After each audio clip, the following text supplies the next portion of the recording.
Hey Wildlings, this is Sarah. And this is Jenny, and you are listening to Naked with Socks. And on this podcast, we will be assessing the mess with finesse. So thank you guys for listening today, and I'm sure you're wondering why we are using the name Naked with Socks. Jenny, what does that mean?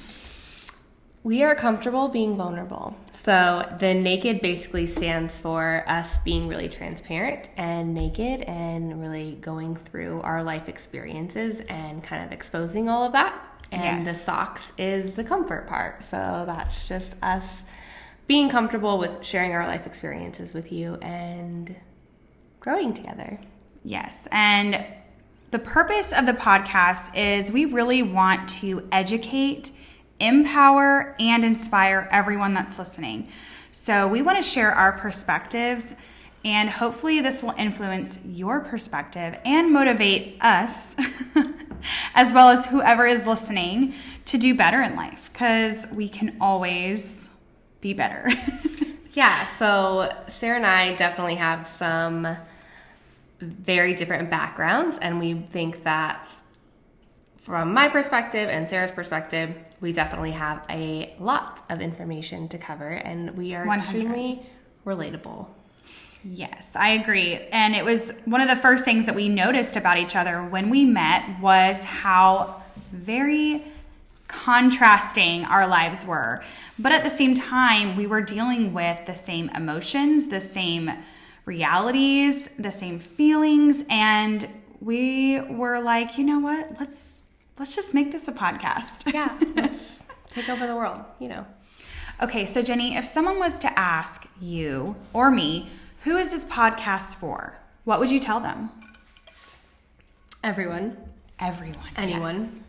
Because we're fucking hilarious. We are, and we're all humans. Yes. And this is for all the girls with daddy issues. This is for all the girls with purity culture issues. This is for millennials, elder millennials, husbands, wives, like we're just sharing it all. Moms, stay-at-home moms, entrepreneurs, single moms. We plan on having non-moms, like you don't have kids, cool. You're still here. Yep. We're still for you.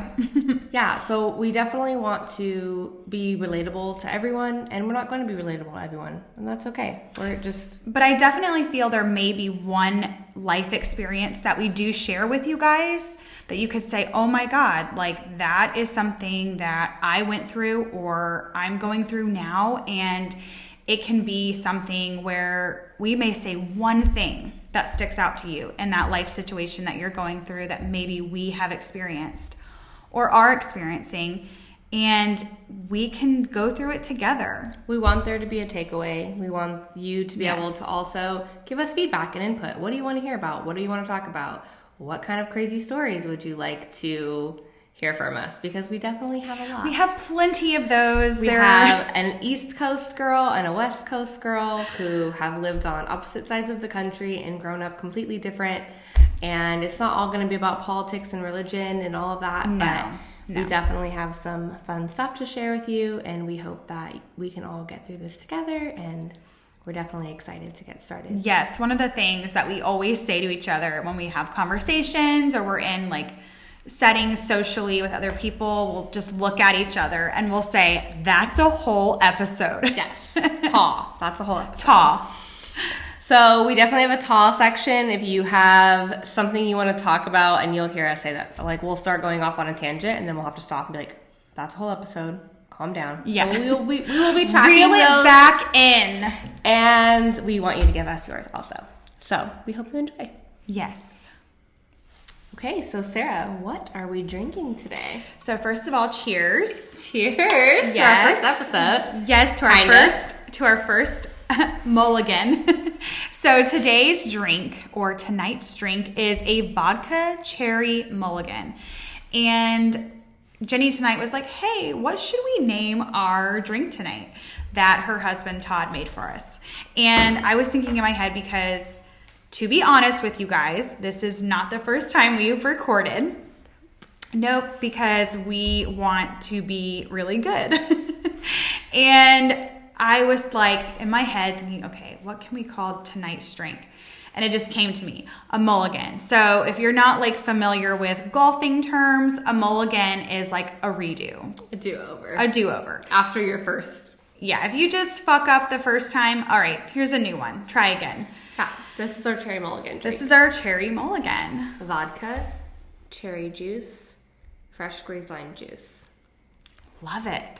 Super simple. We'll share we'll put a link or something to We want to have a fun question, something that we know we can relate to, and even if it's not a cocktail, any kind of like drink, that's definitely going to be our little theme for intro. So if you have your favorite cocktail, drop it in our so get ready, have your pen and paper for what we're drinking. Yeah, our last cocktail reels, it was like 30,000 views. Yes, I am blown away. We were so close to being viral. Yeah.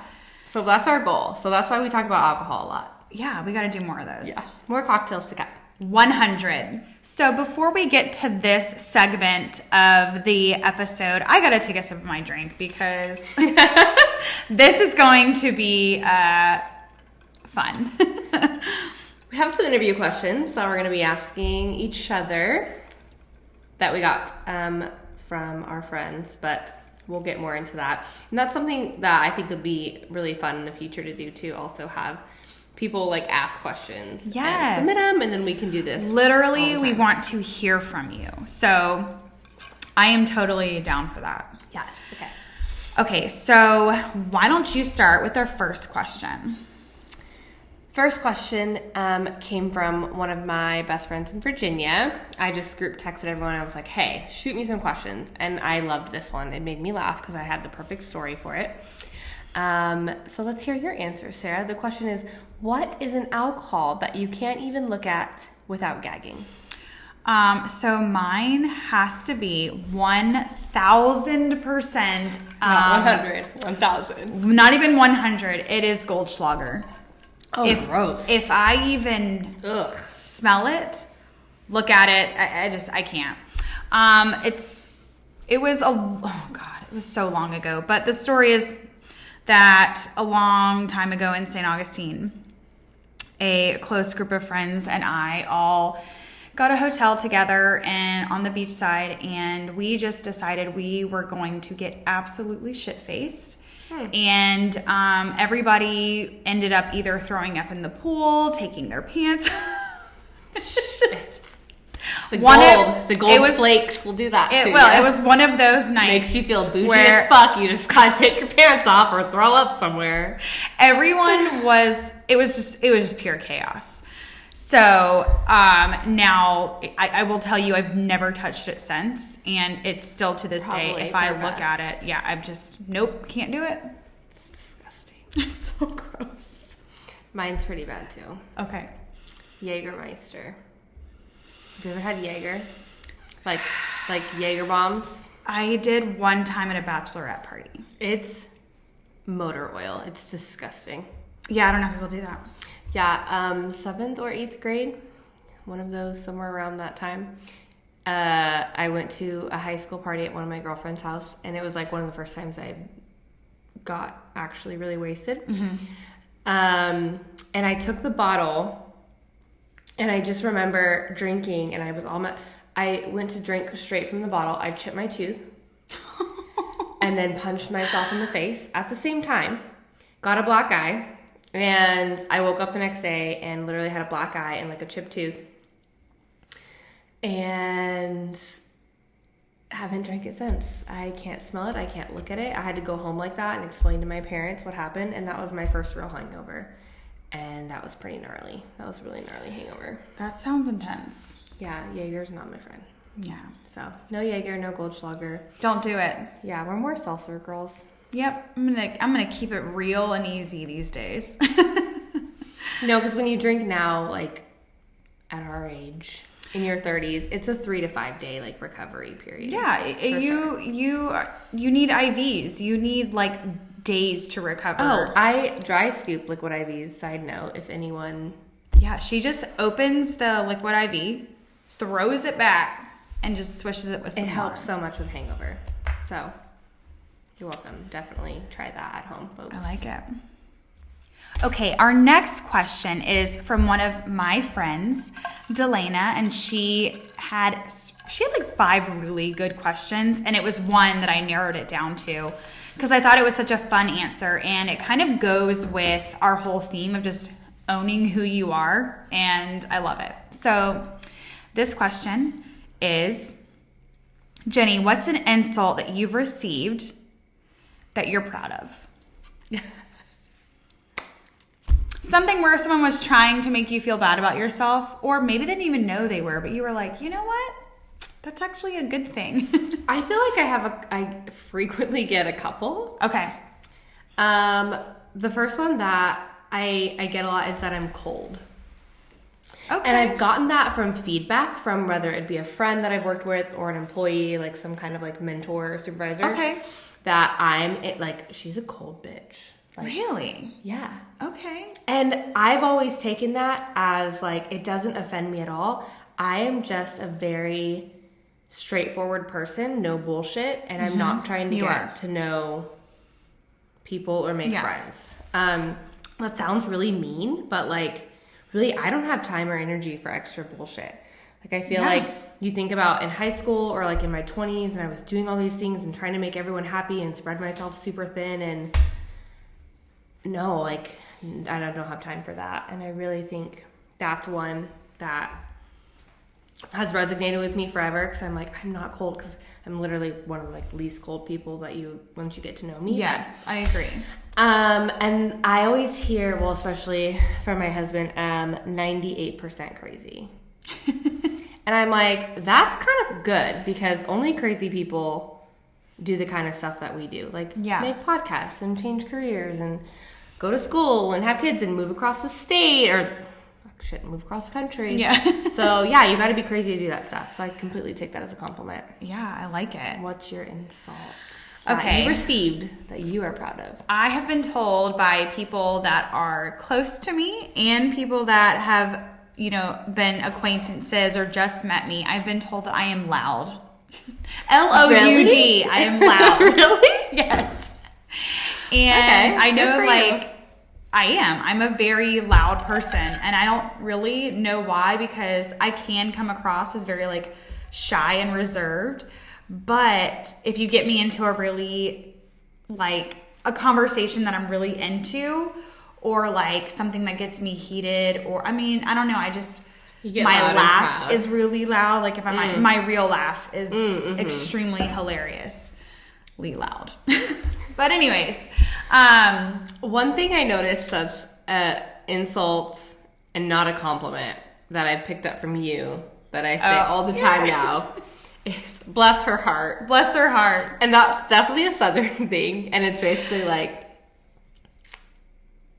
it's not a compliment. It's like when you have nothing else to say, there's no comeback to it in the South. Like if someone's just doing something dumb as shit, or they're just making a fool of themselves, that's what you say. Yeah. Bless their heart. Like, I find myself saying that now. Because no one can come back with anything else. No. And that's the best thing about that phrase. So I would say, I take being loud as a compliment, because I will say at times has gotten me far in life, because I get noticed. And if I'm in a crowd of people, like, people just notice me, I guess. I don't know. So I've definitely taken that as, you know what? That's not a bad thing. And again, that's another opposite, I feel like, of ours. Yeah. Yeah, we opposites attract. And Sarah and I are definitely on the same page, very different books. Yes. But yeah. Loud and proud, girl. Loud and fucking proud. And only crazy people quit their day job and buy pink Flamingo lamps. I mean, if you're watching, see how cute this is. Really, it's behind. If you're not watching, it's the most. We'll have to put it on our Instagram. It's really cute. Yeah. Oh, that's a good idea. Mm-hmm. Yeah. Our third and last question is kind of more personal, and this is the question. We came up with this one, and it is one story about our childhood that best explains the person the people that we are today. One story that explains who you are today from your childhood. When I started thinking of childhood stories, I started thinking like, oh, that's kind of sad, or oh, that's kind of funny, or But I think the one that sticks out the most to me was in 3rd or 4th grade, going to a DARE assembly at my school. Okay. Yeah. Y'all know what the DARE program is? Drug Abuse Resistance Education. It did a lot. Yeah, that one really... A whole lot of nothing. Really threw me for a loop. A whole lot of nothing is what DARE did. That one just made me realize that my childhood was fucked up.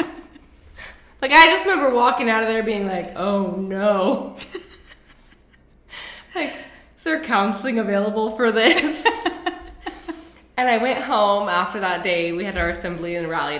They were like putting on the screen at school in this cafeteria of like pictures of bongs and weed and alcohol and all of these things. And I just remember being like, oh my God, my parents are drug addicts.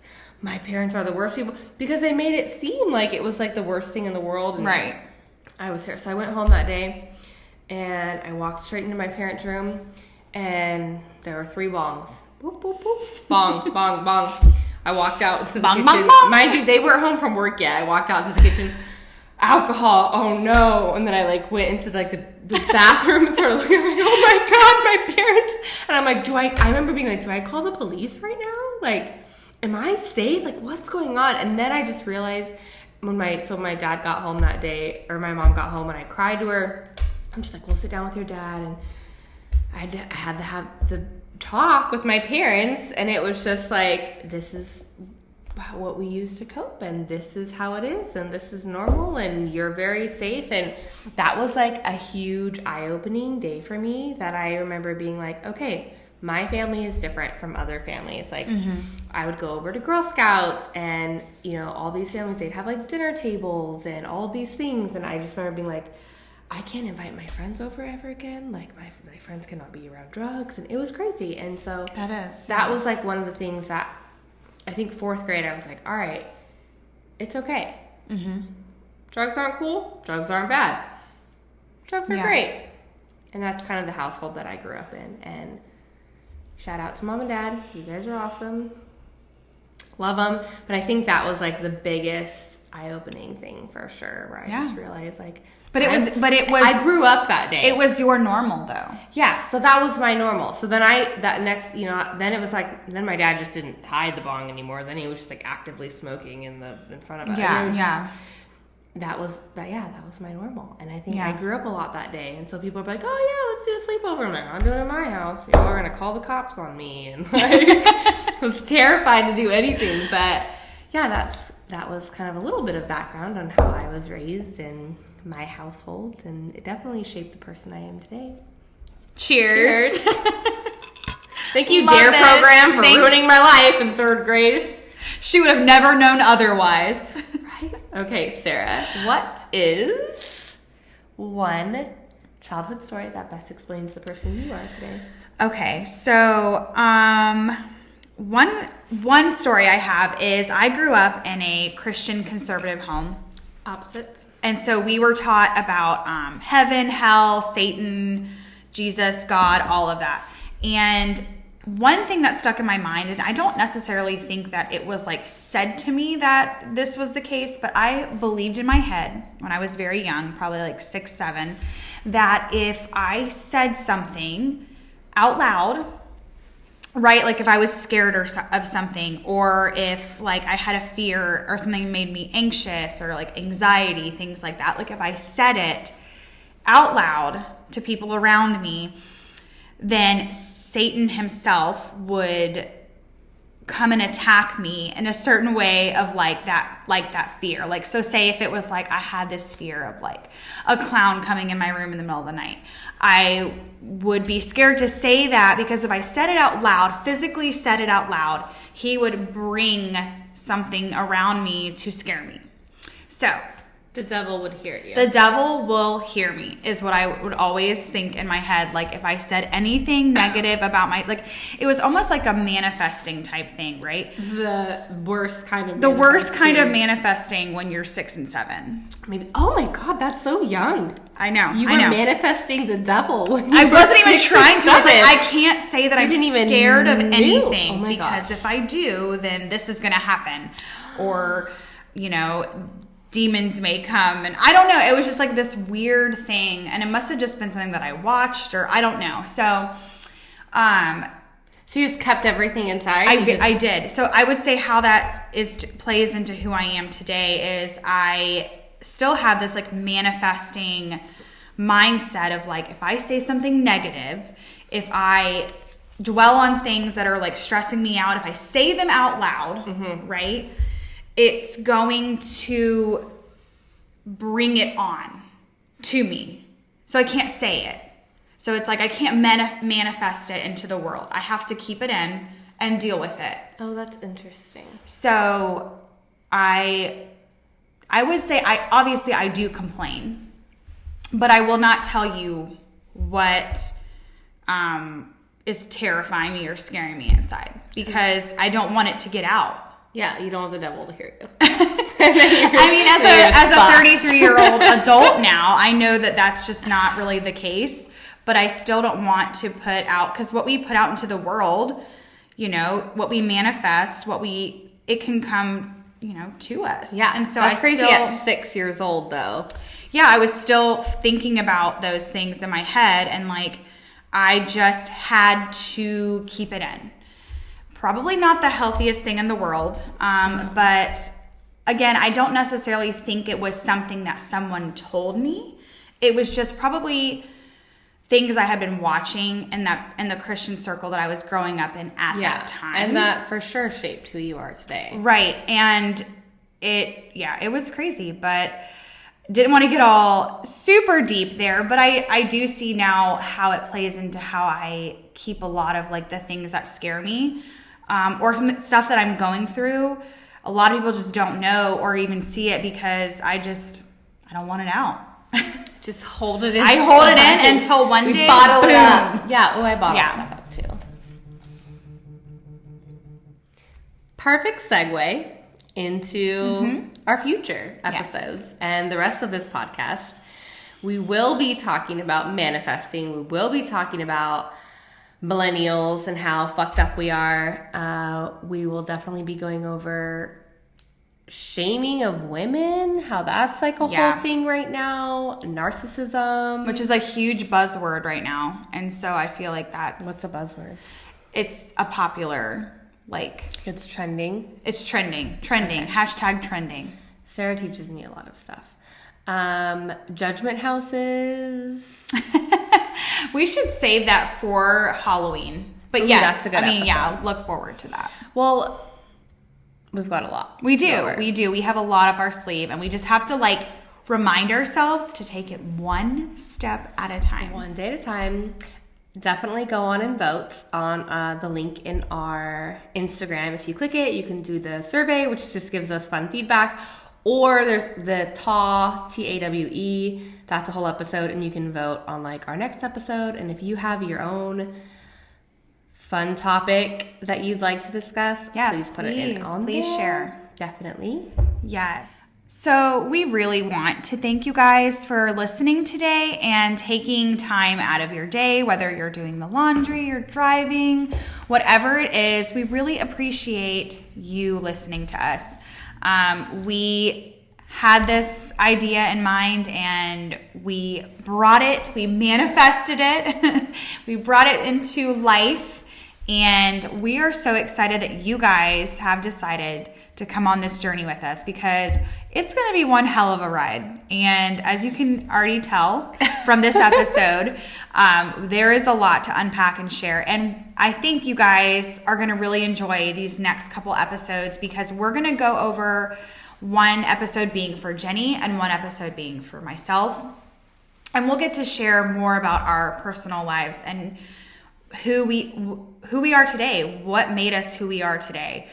And I feel like whoever listens to either episode, if you listen to Jenny's or you listen to mine, you can resonate with both, even if you maybe came from more of a side of the world that I grew up on, or you could relate with her where there's situations that you've been through that you're like, damn, I kind of dealt with that too. So we each have our trauma and our fun stories, and we're happy to share this with you guys. It's a growth experience for us.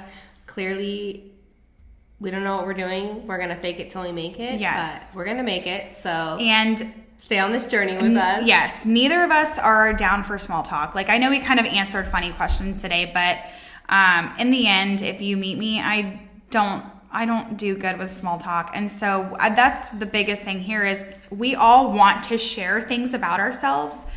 And we just felt like this could be such an opportunity for whoever is listening to this, be like, you know what? Yeah, I can share my story too. Yeah, I don't have to be afraid to dive into things that made me who I am today, because the biggest takeaway is no matter what your upbringing is or how you grew up, you can still be successful as fuck. We're killing it. Yes. So be sure to tune in next week to dive a little deeper into Jenny's story. I can't wait. Story. I just cannot wait. Yes. And once again, you're listening to Naked with Socks, where we assess the mess with finesse. Cheers!